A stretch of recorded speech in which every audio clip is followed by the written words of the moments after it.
Hey everyone, Gus here, and welcome back to the channel.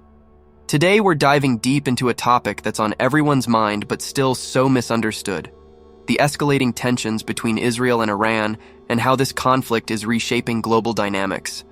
And make no mistake, what's happening right now in the Middle East is not just a regional issue, it's a global powder keg with far-reaching implications. You don't want to miss this one. Trust me, this isn't just another headline, it's a real game changer that could hit your wallet, your gas tank, and even the stability of the markets. So, what's really happening? And more importantly, why should you care?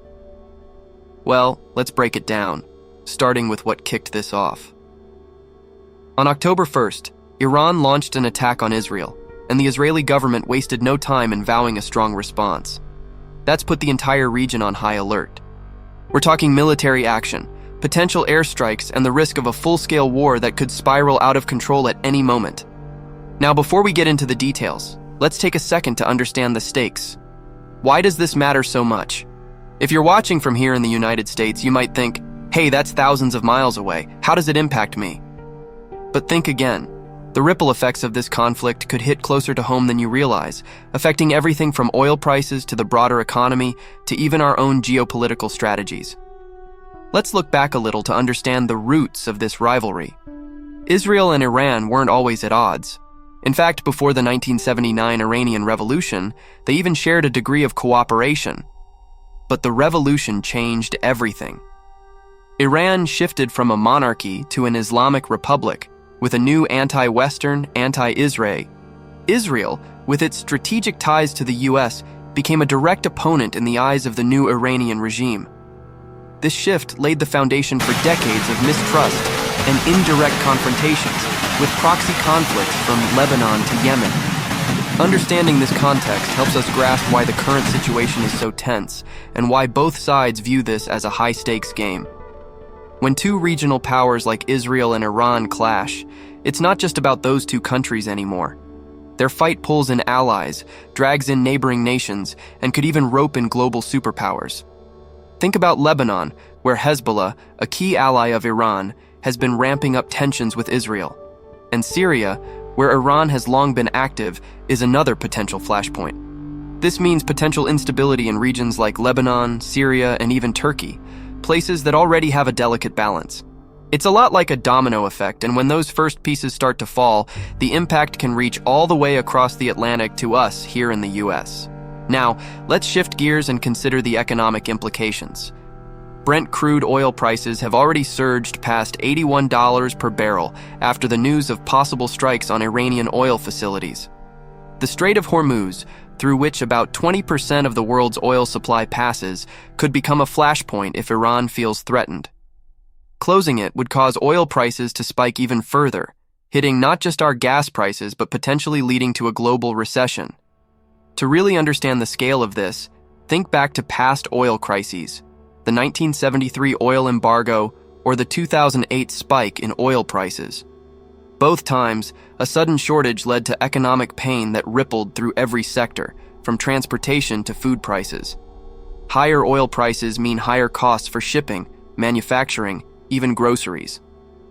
And as consumers feel the pinch, businesses pull back on hiring, investments slow down, and suddenly, a regional conflict thousands of miles away hits us right here at home. But what about the human side of things? The people caught in the middle of this geopolitical struggle? The conflict has already turned into a severe humanitarian crisis, especially in Gaza and Lebanon. Thousands have been displaced, many of them women and children. It's easy to get lost in the numbers, but think about that.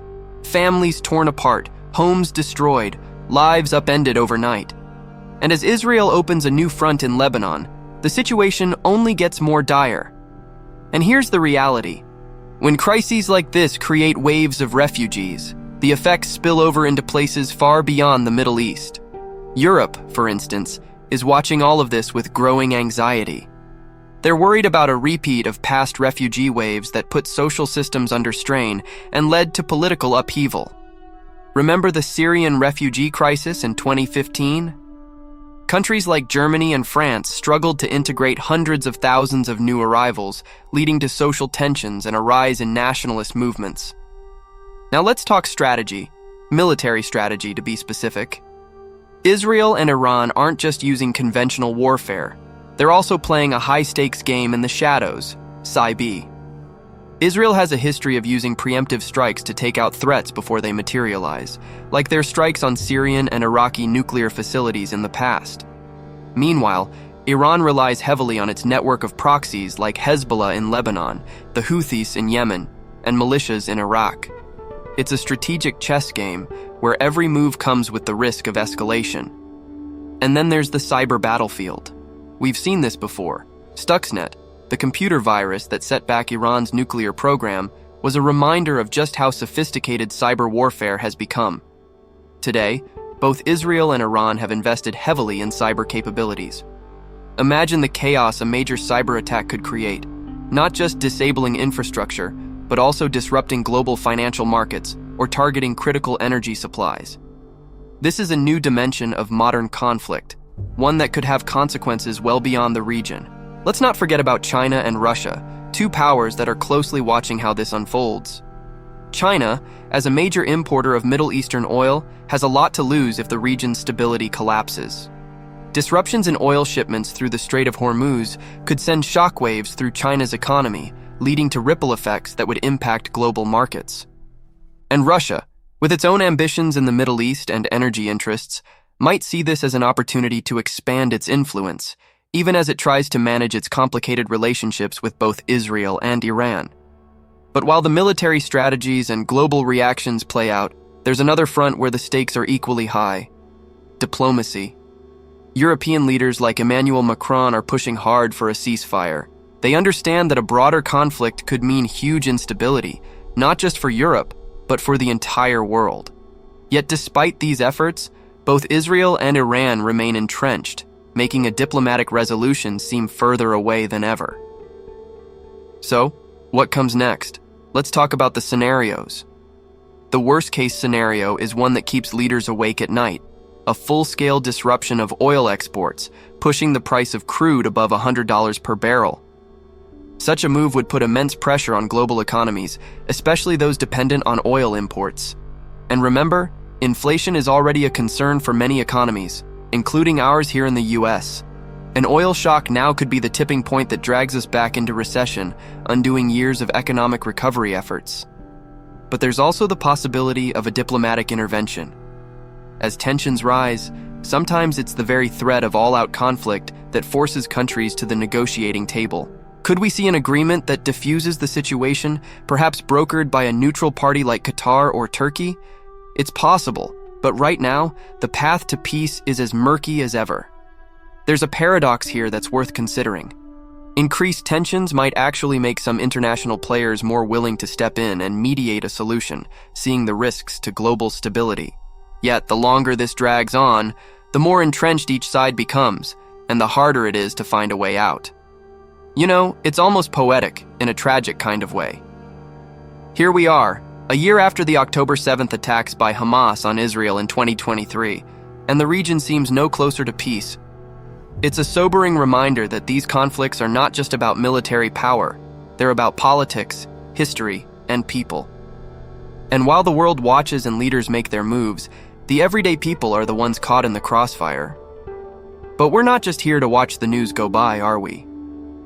If you're tuning into this channel, you're looking for deeper understanding, more context, and maybe even some hope that somewhere down the line, cooler heads will prevail. So, stay with me as we continue to break down this unfolding story and how it could shape the future of global politics, the economy, and yes, even our everyday lives.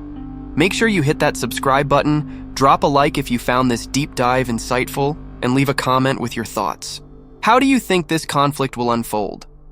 Will we see diplomacy win, or are we headed toward a darker chapter in global relations? Stay tuned, because this story is far from over. Until next time, I'm Gus, and remember, stay informed, stay engaged, and keep your eyes on the bigger picture. See you in the next one.